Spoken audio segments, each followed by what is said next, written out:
దానికి టెండర్ ప్రక్రియ పూర్తయింది. ₹1 కోటి కాలువ శాంక్షన్ ఇవ్వడం జరిగింది. సంబంధిత కాంట్రాక్టర్కి చిన్న వర్క్ స్టార్ట్ చేయించడం జరిగింది. అక్కడ కొద్దిగా కాలువ కూడా ఎన్క్రోచ్ అయింది. దానికి జిల్లా సర్వేర్ గారు వచ్చి ఆ ఏరియా అంతా సర్వే చేసి ఎక్కడ ఏమైనా ఎన్క్రోచ్మెంట్ చేసి తొలగించి ఇమ్మీడియట్గా కాలువ కట్టడం జరుగుతుంది. నేను సిటిఎం రోడ్ ఉన్న ఇక్కడున్న ఏదైతే షాప్ రూమ్స్ అందరికీ దయచేసి మీకు ఇప్పుడు వన్ సైడ్ వ్యాపారమే జరుగుతుంది. మీరు దయచేసి అందరు సహకరించండి. మనము ఒక మంచి road beautification, centre divider, butterfly lighting అంతా ఇస్తాము. రేపు టూవే ఉన్నప్పుడు వ్యాపారం ఇంకా బాగా జరుగుతుంది. మీరు అందరూ బాగుంటారు. దయచేసి సిటిఎం రోడ్లో ఉన్న వ్యాపారస్తులందరికీ సరైన నేనే మళ్ళీ మీ దగ్గరికి వస్తాను. తప్పకుండా మీరు అందరూ సహకరించాలని చెప్పి సరైన కోరుతున్నాను.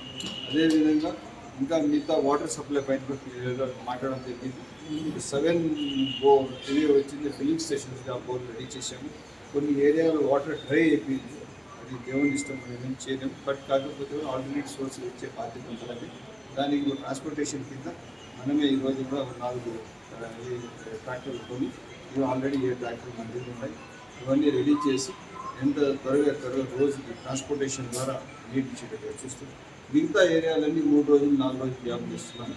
కొద్ది ఏరియాలు 12-15 రోజులు అయిపోయింది.